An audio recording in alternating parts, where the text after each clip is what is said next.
काही कोटी रुपये घालावे लागले तरी चालतील, परंतु 0% व्याज द्यायचा, 0% 3 लाखापर्यंत कर्ज देण्याचा निर्णय घेतला. त्याच्यातनं आपण तो एक महत्वाचा निर्णय घेतला. मध्ये आम्ही तुमचे सगळ्यांचे जे भूविकास बँक होती ते पैसे कर्ज माफ केलं. तुमच्या 7/12वरचा ज्या शेतकऱ्यांच्या 7/12वर भूविकास बँक होती ती त्या ठिकाणी काढून टाकली. अडचणी खूप आहेत. शेवटी राज्य कारभार करत असताना या टप्प्याटप्प्याने अडचणी सोडवायच्या असतात. आम्ही कधी शांत बसलो नाही. रोज सकाळपासून काय आपल्याला सोडवणूक करता येईल, कशा पद्धतीनं पुढे जाता येईल, तशा प्रकारचं काम आम्ही करत असतो. आणि हे काम करत असताना ज्याचा उल्लेख नरहरी झिरवाळ साहेबांनी केला, आपली नाशिक जिल्हा बँक संपूर्ण महाराष्ट्रामध्ये शेतकऱ्यांना पीक कर्ज देणारी नंबर 1 ची बँक. ती बँक अडचणीमध्ये आली. आता ती का आली, कुणामुळे आली, कशी आली, त्याच्या खोलात मी जात नाही. त्याचं सगळं गुराळ तुम्हाला सगळ्यांना माहिती आहे. परंतु इथून पुढे ती बाहेर निघाली पाहिजे. म्हणून माझ्याच चेंबरला भुजबळ साहेबांना, दिलीप वळसे पाटलांना, नरहरी झिरवाळला, दादा भुसेंना, अनेक आमदारांना तिथं बोलवलं आणि त्यांना सांगितलं अधिकाऱ्यांना की आपल्यालाही बाहेर काढायची. MSC बँकेचे चेअरमन प्रशासक विद्याधर अनास्करला बोलवलं. त्यांनाही सांगितलं की अनास्करजी, तुम्ही आज राज्य सहकारी बँक उत्तम चालवताय. जवळपास 600-650 कोटी रुपये नफा ह्या राज्य सहकारी बँकेला तुम्ही मिळवून देताय. आपलीच एक उत्तर महाराष्ट्रातली महत्वाची बँक ही पण आपल्याला बाहेर काढायची. राज्य सरकार म्हणून जी भूमिका घ्यायची ती मी घेईन. त्याकरता मुख्यमंत्री उपमुख्यमंत्र्यांना विनंती करीन. पण राज्य सहकारी बँकेनी पण पुढाकार घेतला पाहिजे. नाबार्डचं काय मत आहे, RBIचं काय मत आहे, काय त्याच्यातनं तोडगा काढला पाहिजे. मित्रांनो, एक गोष्ट तुम्ही लक्षात घ्या. मी या आजच्या शेतकरी मेळाव्याच्या निमित्तानं सर्वांना सांगू इच्छितो, एखादी अडचणीमध्ये असणारी संस्था बाहेर काढायची म्हटलं तर थोडे कठोर निर्णय घ्यावे लागतात. नेहमीसारखं वागून चालत नाही. माझ्याही भागातल्या काही बँका, अर्बन बँका फार कठोर निर्णय घेऊन मी बाहेर काढल्या. माझ्याही भागातले काही सहकारी साखर कारखाने मी कठोर निर्णय घेऊन बाहेर काढलेत. तशा पद्धतीनं काहींना ते पचनी पडणार नाही. परंतु मी आजच सगळ्या नेतेगणांच्या साक्षीनं सांगतो की ती बँक बाहेर काढण्याच्या करता महायुतीचं सरकार कटिबद्ध आहे आणि त्याच्यामध्ये अर्थमंत्री म्हणून मी स्वतः लक्ष घातलेलं आहे. परंतु आपण पण त्याच्यामध्ये सहकार्य करा. आम्ही तुम्हाला ज्यावेळेस विनंती करतो त्यावेळेस तुमच्याकडनंही प्रतिसाद आला पाहिजे आणि त्या प्रकारे आपण त्याच्यातनं मार्ग काढू.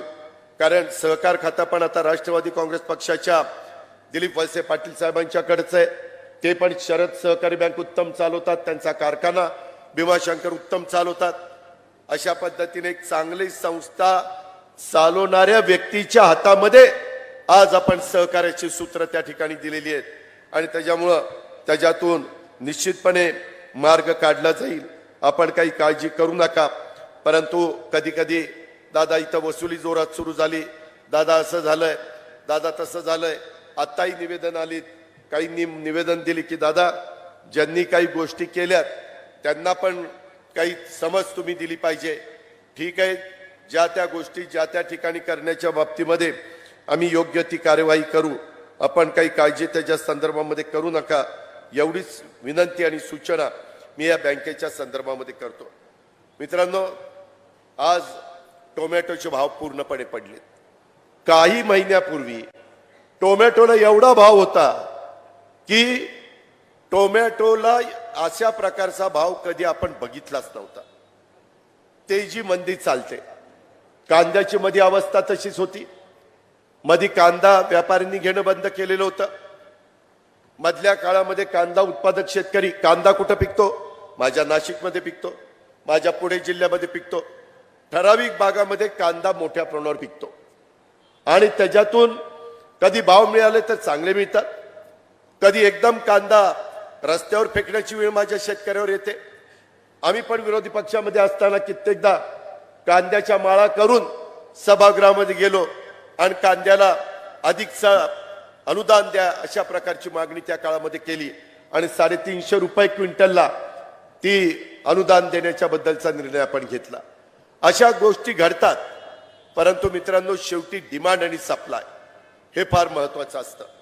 आणि आपल्याकडे होतं काय, एखाद्याला भाव आला की एवढं पीक करतात की पुढच्या वेळेस त्याचे भाव पडलेच पाहिजे. आणि भाव पडल्यानंतर सगळेजण तिथपासून बाजूला होतात, नको आता हे करायला नको, आणि नंतर भाव वाढतात.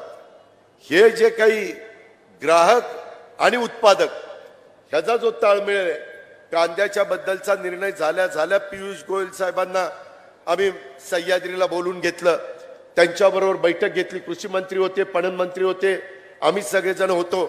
आणि त्याच्यातून काय मार्ग काढता येईल, त्याच्या संदर्भात एक्सपोर्टच्या बद्दल काय निर्णय घेता येईल, त्याच्यामध्ये जो काही तुम्ही टॅक्स लावलेला आहे तो टॅक्स त्या ठिकाणी काढून टाकला पाहिजे. कारण शेतकऱ्यांना ज्यावेळेस 2 पैसे मिळतात त्यावेळेस थोडंसं सबुरीनं घेण्याची गरज आहे. ह्या प्रकारची भूमिका आम्ही सगळ्यांनी मांडली. ते म्हणले आत्ता माझ्याबरोबर अधिकारी नाहीत, 2 दिवसांनी तुम्ही पणन मंत्री आणि कृषी मंत्र्यांना दिल्लीला पाठवा, मी तिथं बैठक घेऊन त्याच्यातनं काय मार्ग काढायचा तो काढतो. आपण त्याच्या आधी साधारण 24 रुपये 10 पैसे ना, 24 रुपये 10 पैसे अशा पद्धतीनं आम्ही अमित शाह साहेबांशी बोललो, आम्ही पियुष गोयल साहेबांशी बोललो, आम्ही इतर वरिष्ठ नेत्यांच्या कानावर घातलं. आणि त्याच्यामध्ये हा दर जर ठरवून दिला, चांगला दर दिला, तर त्यांनी तो 2410 दिला. परंतु नाफेड ज्यावेळेस उतरतं त्याच्यामध्ये वेगवेगळ्या प्रकारे कांदा खरेदी होती, त्याच्यातनं व्यापारी पुन्हा आले, अजित पवार त्यांनी कांदा विकत घेतला की आमचे भाव पडतात, हे मार्केटमध्ये काही दरांनी कांदा विकतात.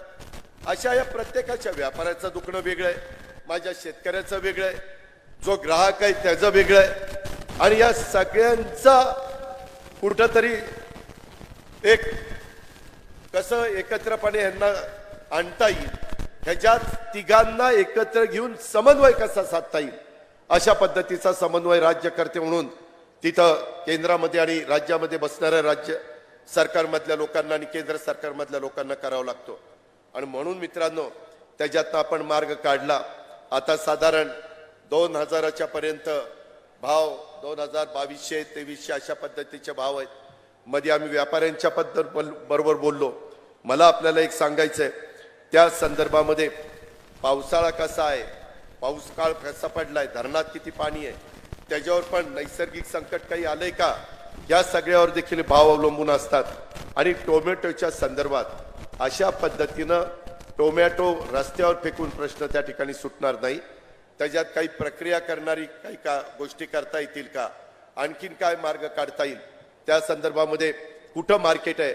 मधल्या काळामध्ये आम्ही हाही प्रयत्न केला किंवा महाराष्ट्राच्या पेक्षा दुसरं जवळपास राज्यामध्ये चांगलं मार्केट असेल तर माझ्या शेतकऱ्याचा माल आपण तिकडे घेऊन जाऊ आणि तिकडे विकू.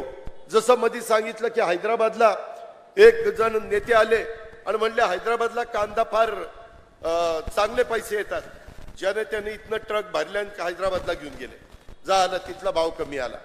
अशा पद्धतीनं कधी कधी वेगवेगळ्या प्रकारची चर्चा होती आणि त्याच्यातून जे साध्य करायचे ते आपल्याला साध्य करता येत नाही.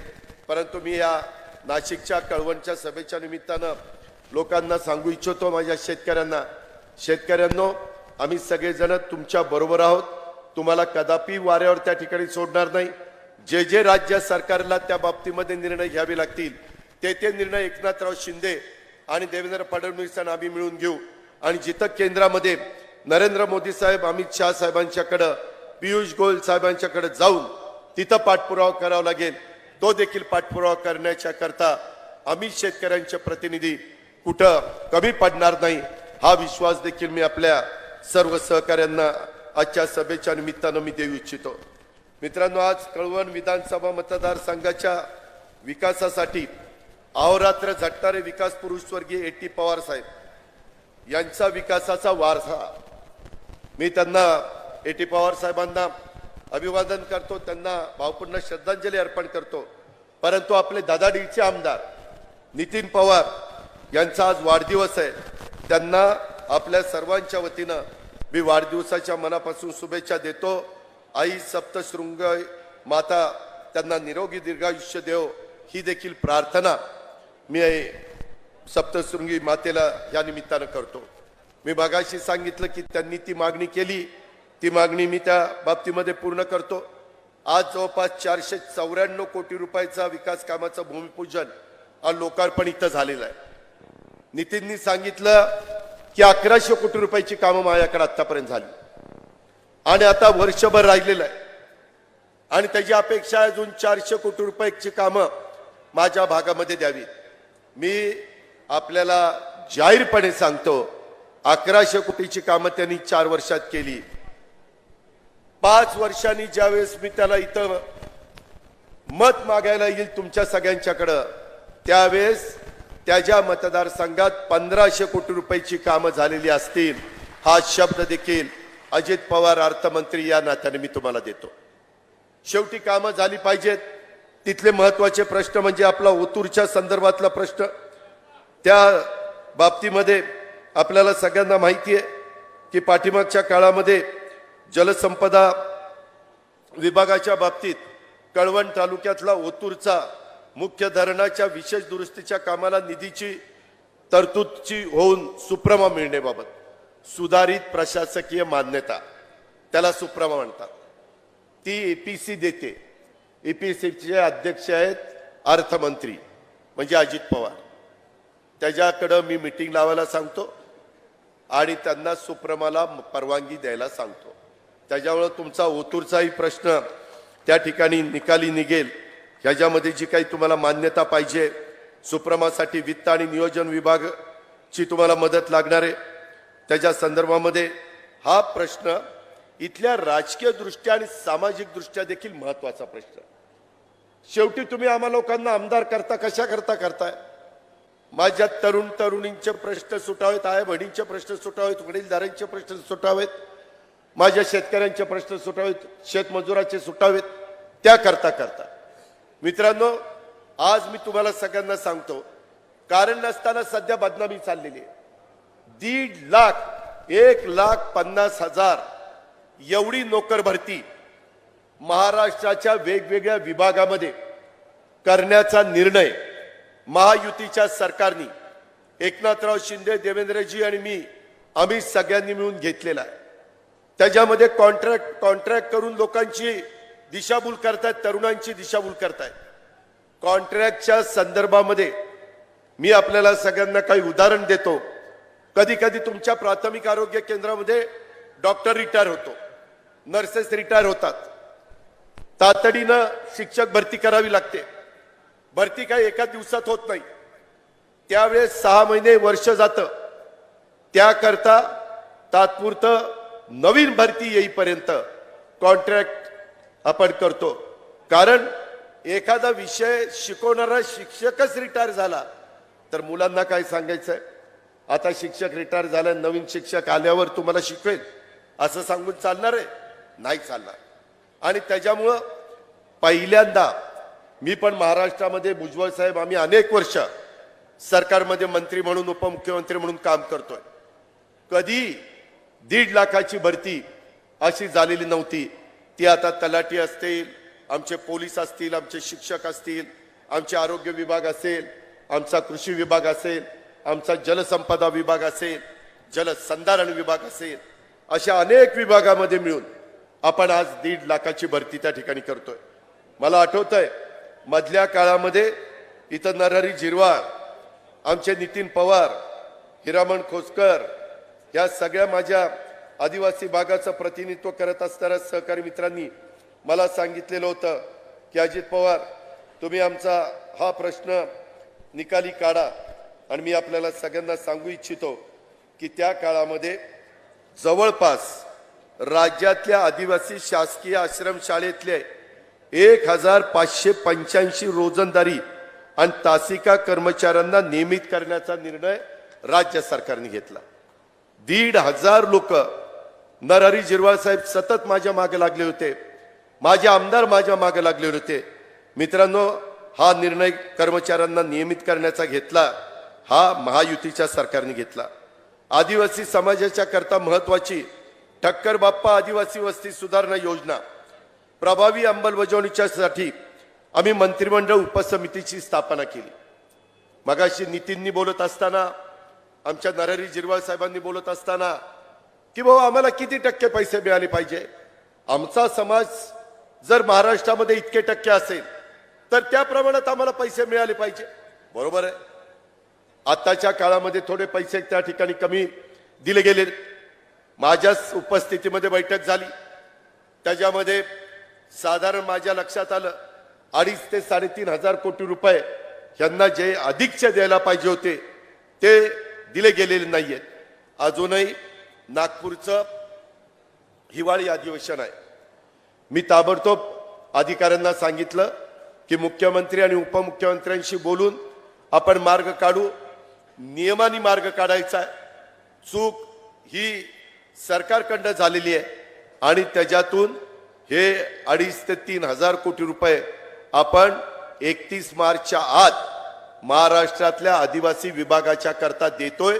त्याचा फायदा राज्यातल्या आदिवासी सगळ्या विभागाला झाल्याशिवाय राहणार नाही।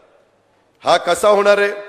3,000 पेक्षा जास्त आदिवासी लोकसंख्या असतील तर पूर्वी ठक्कर बाप्पामध्ये 31,35,000 जास्तीत जास्त दिले जायचे आणि कमीत कमी 10 लाख 5 लाख दिले जायचे। आता आपण जिथं 31,35,000 दिले जायचे तसे 3,000 पेक्षा जास्त आदिवासी लोकसंख्या क्षेत्राकरता 1 कोटी रुपये द्यायचा निर्णय घेतला। 1 करोड रुपये। नंतर 1,500 ते 3,000 लोकसंख्येच्या करता 75 लाख, 1,000 ते 1,500 पर्यंत लोकसंख्येला 50 लाख आणि 500 ते 999 त्या लोकसंख्येच्या साठी 1,500 ते 999 40 लाख अशा पद्धतीने आणि 101 ते 499 पर्यंत 20 लाख अशा पद्धतीने ही ठक्कर बाप्पाची योजना। त्यामुळं कोणत्याही आदिवासी बांधवाचं गाव, वाडी, वस्त्या, पाडे याच्यातून सुटणार नाही। निश्चितपणे त्यांचा विकास या माध्यमातून होईल। त्याच्याकरता लोकसंख्येनुसार आर्थिक निकषात बदल आपण करण्याचा निर्णय घेतला आणि त्याची प्रभावीपणे अंमलबजावणी आपण सगळेजण करणार आहोत। त्याची पण नोंद आपण सगळ्यांनी या निमित्ताने घ्यावी। मित्रांनो, आज बोलत असताना आमच्या नितीन पवारांनी इथल्या एका साखर कारखान्याचा उल्लेख केला। त्याच्या संदर्भामध्ये त्यांनी सांगितलं की ओ दादा, इथला वसंतदादा सहकारी साखर कारखाना, मला एक कळत नाही किंवा कादवा कारखाना चांगला चालतो, मध्ये एक असाच बंद पडलेला कारखाना दिलीप बनकरांनी घेतलाय, ते आता चांगला चालवत आहे। आपल्या संस्था का बंद पडताय? आपण काय कमी कशामुळे पडतोय? असं नाही करून चालणार। आज मित्रांनो, कळवण, देवळा, सटाणा, मालेगाव 4 तालुक्याचं कार्यक्षेत्र वसंतदादा सहकारी साखर कारखान्याचं आहे आणि ते अभिजित पाटील म्हणून कुणी घेतला होता, त्यांना आता तो कारखाना सोडला। मी मधी या 3-4 आमदारांची चर्चा केली की कुणी चांगला एखादा मजबूत असा माणूस आहे का की जो कारखाना चालवायला घेईल। मागच्या काळामध्ये तुमचा कारखाना चांगला चालत होता, भाव चांगला मिळत होता, परंतु काय तिथं दृष्ट लागली आणि आपल्या कारखान्याचं नुकसान झालं, आपल्या शेतकऱ्याचं त्याच्यामुळे नुकसान झालं। आता हे सगळं करत असताना आपल्याला त्या कारखान्याच्या बद्दल तुमच्याकडे पण एखादा जर कुणी वार्षिक भाडे कराराने घ्यायला तयार असेल तर त्याला आमच्याकडे आणा, दिलीप वळसे पाटलांच्याकडे न्या, आम्ही त्यांच्याशी चर्चा करू। कुणी त्याच्यामध्ये पुढाकार घेत असेल तर जरूर आपण त्याच्यामध्ये इतर काही मदत पाहिजे असेल तर ती मदत करू, पण कुणीतरी इथल्या स्थानिकांनीच पुढाकार घेतला पाहिजे किंवा जे चांगले कारखाने चालवतात त्यांनी त्याच्यामध्ये पुढाकार घेतला पाहिजे। मित्रांनो, इथं कारखान्यांना भाव इतके कमी देतात। मी ज्या भागातनं येतो त्या भागामध्ये मी मधी भाव काढला, 3,350 रुपये टनाला भाव काढला उसाला। इथं भाव आहेत 2,700, 2,600, 2,500। कस काय मेळ खायचा? जर बाहेरच्या भागातले लोक एवढा भाव देऊ शकतात तर आपण का देऊ शकत नाही? ह्याचं कुठंतरी आत्मचिंतन, आत्मपरीक्षण केलं पाहिजे ना। नुसतं दुसऱ्याकडे बोट दाखवून नाही चालणार। आपल्याला काय सुधारणा केली पाहिजे ते पण आपण पाहिलं पाहिजे। त्याच्यात जी मदत पाहिजे ती मदत आपण करू ना. नैसर्गिक संकट आलं मार्ग काढू, त्याच्यातनं काही आणखीन आर्थिक मदत पाहिजे मार्ग काढू, पॅकेज द्यायचंय मार्ग काढू. आताही राज्य सरकारने काही अडचणीतल्या कारखान्यांना पॅकेज देण्याच्या बद्दलचा निर्णय घेतलेलाच आहे आणि म्हणून त्या पद्धतीनं या बाबतीमध्ये आपल्याला पुढे जावं लागेल. आज बोलत असताना नितीननी बऱ्याच अडचणी सांगितल्या. नवीन वर्ग खोल्या दुरुस्तीच्या बद्दलचं त्यांनी सांगितलं. बहुउद्देशीय आदिवासी भवन ते पण त्यांनी आपल्या A.T. पवार साहेबांच्या नावाने एक बहुउद्देशीय आदिवासी भवन करण्याच्या बद्दलचा उल्लेख त्यांनी त्या ठिकाणी केला. त्याच्याचबरोबर बिरसा मुंडा ह्याच्या संदर्भामध्ये 100% आदिवासी मतदारसंघातले अनेक रस्ते मुख्य रस्त्यांना जोडण्याच्या करता बिरसा मुंडा आदिवासी उपयोजनेअंतर्गत मंजुरी देऊन निधी देण्याच्या बद्दल त्याच्याही बद्दल माझं डॉक्टर विजय गावित, नरहरी जिरवाळ आम्ही सगळ्यांनी चर्चा करून मार्ग काढलेला आहे आणि त्याच्यात लवकरच तुम्हाला निधी त्याच्यातनं मिळणार आहे. आगामी सिंहस्थ कुंभ मेळावा 2027च्या धर्तीवर काही रस्ते कामांचा समावेश करून मंजुरी मिळावी अशी मागणी केलेली आहे. परवाच हॅमच्या करता मला वाटतं नितीननी काही रस्ते मला सुचवलेले आहेत, ते रस्ते देखील हॅममध्ये टाकण्याच्या करता मी तुमच्या मतदारसंघामध्ये तुम्हाला मदत करील. आणि मगाशी एक बोलताना उल्लेख करण्यात आला की बरेच PWDचे वेगवेगळे प्रकारचे रस्ते असतात आणि त्याच्यामध्ये झालंय काय, मी 3 दिवसापूर्वी का 2 दिवसापूर्वीच बैठक घेतली आणि त्याच्यामध्ये PWDच्या अधिकाऱ्यांना, फायनान्सच्या अधिकाऱ्यांना, प्लॅनिंगच्या अधिकाऱ्यांना बोलून घेतलं आणि म्हणलं नक्की तुम्ही मला सांगा की राज्यामध्ये एकंदरीत वेगवेगळे राज्य मार्ग किंवा वेगवेगळ्या प्रकारचे जेवढे काही मार्ग आहेत PWD मार्फत होतात ते किती चाललेले आहेत आणि त्याला किती हजार कोटी रुपये लागणार आहेत. मित्रांनो, त्याच्यामध्ये खूप मोठी तफावत मला पाहायला मिळाली. मी तुमच्या इथंच फक्त पैसे देणं बाकी अशातला भाग नाही, मला ह्याच्याकरता जवळपास 10,000 कोटी रुपये हे वेगवेगळ्या पद्धतीनं मुख्यमंत्री उपमुख्यमंत्र्यांशी चर्चा करून उभे करावे लागणार आहे. मी ऑलरेडी फायनान्स विभागाला कामाला लावलेलं आहे. त्यांना सांगितलं लोकांचे रस्त्याची कामं झाली कॉन्ट्रॅक्टरकडनं आणि बिलं नाही दिली गेली तर ते पुढची कामं करणार नाही आणि रस्ता तसाच अर्धवट राहील.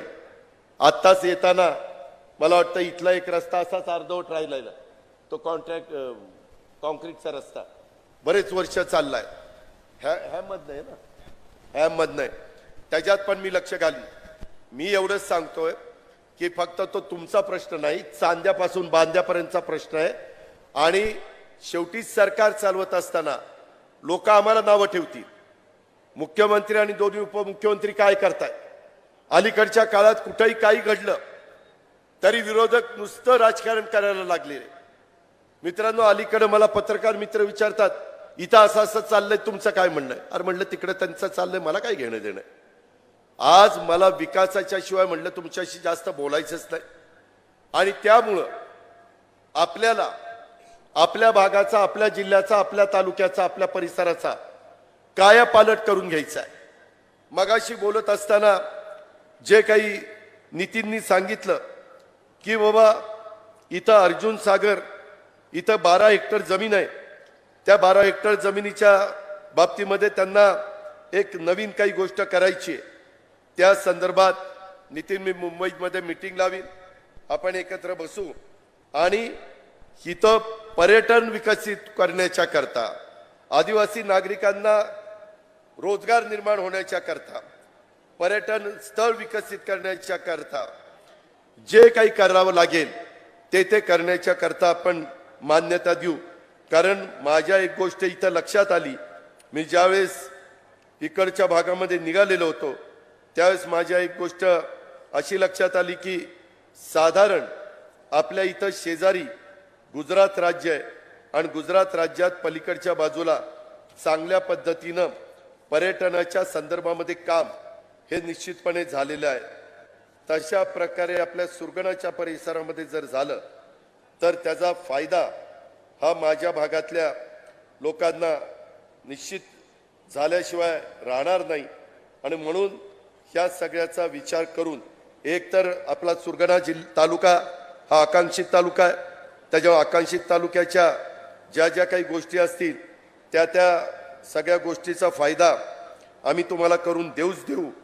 परंतु ह्या सगळ्या गोष्टी करत असताना साधारण आपल्या इथल्या भागाच्या करता माझ्या माहितीप्रमाणे इथं जी काही शेजारचा राज्य आहे त्या भागामध्ये साधारण रोजगार मिळण्याच्या दृष्टिकोनातनं एक पर्यटनाला चालना देण्याचं काम तिथं झालेलं आहे आणि हे पर्यटनाला चालना देत असताना तिथं आजूबाजूच्या भागातले लोकांना पण एक चांगल्या प्रकारचं काम हाताला मिळालेलं आहे आणि तशा पद्धतीनं मला नितीननी सांगितलं होतं की दादा ह्या संदर्भामध्ये तुम्ही पण आम्हाला चांगल्या प्रकारची मदत करा.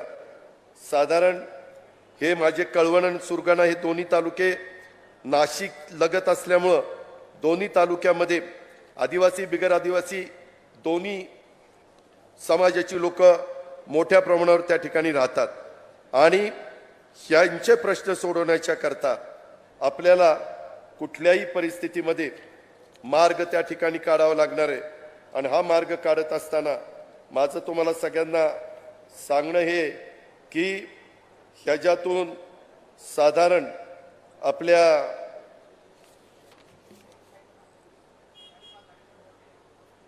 कळवण पट्ट्यात डोंगरादेव उत्सव जो त्या ठिकाणी होतो आणि इथं मोठ्या प्रमाणावर लोक त्या बाबतीमध्ये येत असतात. इथल्या भागातल्या लोकांच्या मध्ये एक खेळामध्ये देखील आवड आहे. अलीकडच्या काळामध्ये खेळाला देखील चांगल्या पद्धतीनं मान्यता मिळते. आत्ताच्या पण स्पर्धा चाललेल्या आहेत त्याच्यात खूप चांगल्या प्रकारचं पदकं कमवण्याचं काम आपल्या भारताने केलेलं आहे.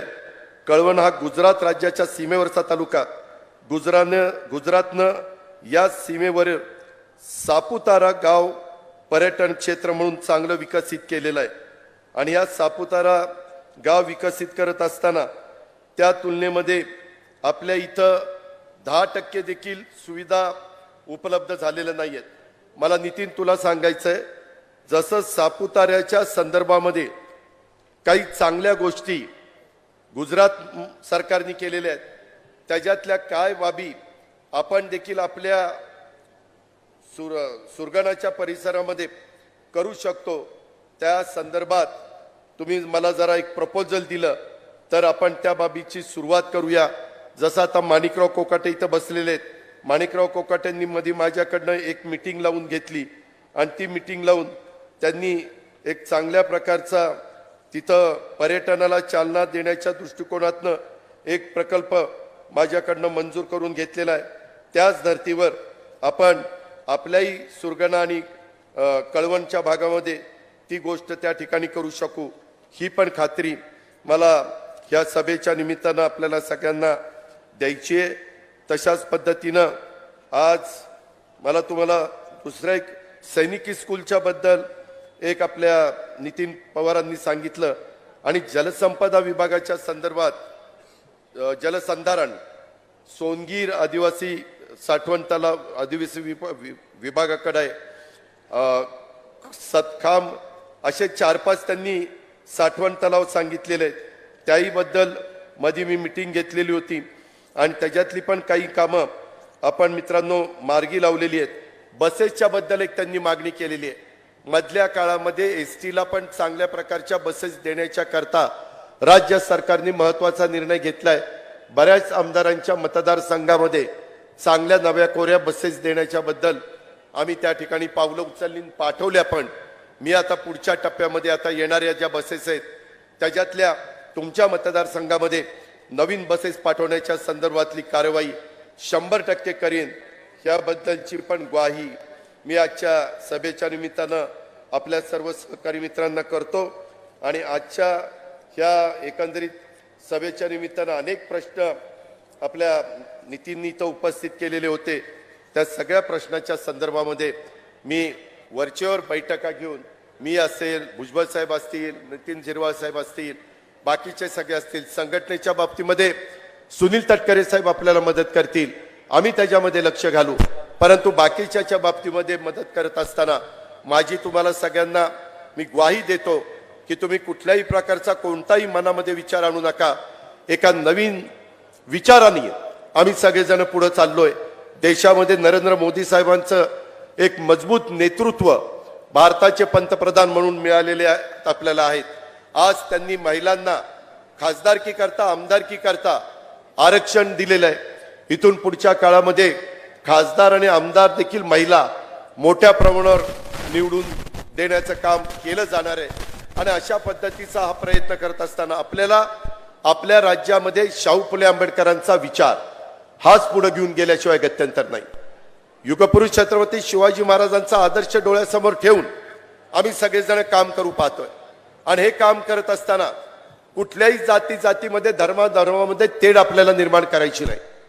एक काही समाजाच्या मनामध्ये आरक्षणाचं काय होणार, आमच्यावर कुठं अन्याय होईल का, मी मुख्यमंत्री उपमुख्यमंत्री सगळ्यांनी सांगितलं की आजपर्यंत ज्यांना ज्यांना आरक्षण दिलेली आहे, शेड्यूल ट्राईब असेल, शेड्यूल कास्ट असेल, NT असेल, OBC असेल, ह्या कुठल्याही आरक्षणाला धक्का न लागता, तुम्ही नीट ऐका, काही जण वेगवेगळ्या प्रकारचे मोर्चे निघतात, वेगवेगळ्या प्रकारचे बातम्या येतात, त्याच्यातून लोक हतबल होतात, लोक घाबरून जातात. अरे मग आमच्या तोंडचा घास कुणी काढणार आहे का? असं कुणीही राज्यकर्ते असले, कुणीही ते काढू शकत नाही. आहे त्यांचं आरक्षण जसंच्या तसं ठेवून अधिकच देण्याच्या करता हा प्रयत्न चाललेला आहे. त्याच्यामुळं जे कुणी वेगवेगळ्या प्रकारची भाषणं करतात, त्यांचा भूमिका काय ती त्यांना स्वतःला माहिती आहे. पण मी आज जबाबदारीनं तुम्हाला सगळ्यांना सांगतो की तुमच्या आरक्षणाला कोणताही धक्का हे महायुतीचं सरकार लावून देणार नाही. तुमचा अधिकार तुम्हालाच तो राहील. त्याबद्दल आपण तिळमात्र शंका मनामध्ये बाळगू नका. ऍडिशनल द्यायचं झालं तर मात्र तो विचार त्या ठिकाणी केला जाऊ शकतो. मागे तसा प्रकारचा विचार झाला होता. दुर्दैवाने एकदा तो हायकोर्टात टिकला नाही, त्याच्यानंतर एकदा सुप्रीम कोर्टात टिकला नाही.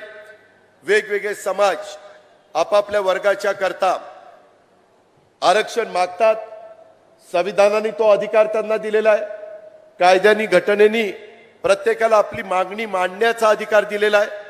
परंतु ती मागणी ती कायद्याच्या नियमाच्या चौकटीत बसवण्याचं काम हे राज्यकर्त्यांना करावं लागतं. उगीच उठलो आणि हा दिलं सगळ्यांना आरक्षण असं म्हणून चालत नाही. ती वेळ मारून नेल्यासारखं होतं. त्याच्यामुळं ह्याही बाबतीमध्ये आपण सगळ्यांनी अतिशय विश्वास त्या बाबतीमध्ये ठेवावा अशा प्रकारची विनंती आज मी नितीनच्या वाढदिवसाच्या निमित्तानं उपस्थित असणाऱ्या माझ्या सहकाऱ्यांना करू इच्छितो. आणि काही नवीन एक बातम्या सुटल्यात अलीकडच्या काळात. आता मध्ये 2-3 दिवस मी आजारी होतो, बातम्या चालवल्या अजित पवार नाराज म्हणूनच कॅबिनेटला गेले नाही. अरे बाबा, तब्येत बेकार आहे, वाईट आजारी आहे आणि कुठं कॅबिनेटला जाता. मध्ये एकदा एक बातमी दिली, OBCच्या संदर्भातली एक मीटिंग होती. मी, मुख्यमंत्री, उपमुख्यमंत्री, भुजबळ साहेब, मी इथं बसलोय, मुख्यमंत्री इथं, उपमुख्यमंत्री तिथं, भुजबळ साहेब इथं, आम्ही दोघं गप्पा मारतोय. आणि दुसऱ्या दिवशी बातमी, अजित पवार आणि भुजबळ साहेबांच्यात खडाजंगी. अरे कशाची खडाजंगी? आम्ही दोघं ते मला फोन करतात, मी त्यांना फोन करतोय. अरे कधी रे आपली खडाजंगी झाली? म्हणजे काही चाललंय. काय होतं, तुम्ही राहता कळवणला, सुरगाण्याला, निफाडला, सिन्नरला, आणि कधी कधी बातम्या वाचून लोकांना त्या खऱ्या वाटतात. हे आता पण मी हे जे काही बातमी सोडलेली होती की अजित पवार नाराज पालकमंत्र्यांच्या करता वगैरे, असं अजिबात नाही. शेवटी हे 3 पक्षांनी चालवलेलं सरकार आहे. शेवटी घरचं कारभारी पण करत असताना पण कारभाराला अडचणी येत असतात. इथं तर वेगवेगळे विचारधारा आहे. राज्याचं हित डोळ्यासमोर ठेवून आम्ही पुढे चाललेलो आहे. नरेंद्र मोदी साहेबांना आपल्याला तिसऱ्यांदा देशाचं पंतप्रधान करायचंय, त्याकरता आम्ही सगळेजण एकत्र आलेलो आहे. आणि हे सगळे एकत्र येत असताना माझं आपल्याला सगळ्यांना सांगणं आहे की या ज्या काही बातम्याचं पेव फुटलंय, आता पण अमुक अमुक अमुक अमुक ठिकाणी तुम्ही इथं काय करता, अरे आम्ही इथं आमची कामं करतो ना, आम्ही इथं काय करतोय, हे जे काही सतत चाललेलं आहे ह्याच्यावर अजिबात विश्वास ठेवू नका. जर काही सांगायचं असेल तर स्पष्टपणे सांगेन, मागं पुढं काही ठेवणार नाही. परंतु ही दिशाभूल करायचं काम हे कृपा करून कुणी करू नये, खोट्या बातम्या पसरू नये आणि कुणी मुद्दाम काही आजारी वगैरे पडत नाही. शेवटी आरोग्य चांगलं ठेवणं प्रत्येकाचं काम आहे, ही पण बाब तितकीच महत्त्वाची आपण सगळ्यांनी लक्षात घ्या. आणि भुजबळ साहेब, आम्ही सगळेजण, एकनाथराव शिंदे, आपले देवेंद्र फडणवीस, आम्ही सगळे ह्या महाराष्ट्राचं उद्याच्याला चांगल्यातला चांगला विकास सर्वांगीण व्हावा, सगळ्यांचं भलं व्हावं. आज देखील सप्तशृंगीला गेलो असताना तिथं तीच मागणी केली की सगळीकडं एक सुख शांती समृद्धी नांदावी. गणेशोत्सव चांगला पार पडलेला आहे, नवरात्र दसरा चांगल्या पद्धतीने पार पडावा, येणारी दिवाळी दसरा चांगल्या पद्धतीने व्हावा आणि राहिलेल्या दिवसात पाऊस पडून धरणं जर भरली तर माझ्या शेतकऱ्याच्या चेहऱ्यावर एक आनंद पाहायला मिळेल. तशा पद्धतीचा माझ्या शेतकऱ्याच्या चेहऱ्यावर आनंद पाहायला मिळावा, हीच मी देवीला प्रार्थना केलेली आहे, देवीला साकडं घातलेलं आहे. ह्याच्यापेक्षा काही दुसरं मागणं त्या ठिकाणी केलेलं नाही, हेही आपल्याला सगळ्यांना सांगतो. पुन्हा एकदा नितीनला मी मनपूर्वक वाढदिवसाच्या शुभेच्छा देतो. आणि आता ज्या ज्या गोष्टीचा मी उल्लेख केलेला आहे त्याच्याबद्दल नितीननी, जयश्रीने आणि त्यांच्या सगळ्या टीमनी माझ्याकडे पाठपुरावा करावा आणि हे प्रश्न तडीस न्यावेत आणि ह्या भागाचा सर्वांगीण विकास करून खऱ्या अर्थाने A.T. पवारांना श्रद्धांजली अर्पण करावी, हीच अपेक्षा व्यक्त करतो. माझे 2 शब्द संपवतो. जय हिंद, जय महाराष्ट्र. धन्यवाद दादा. कळवण कृषी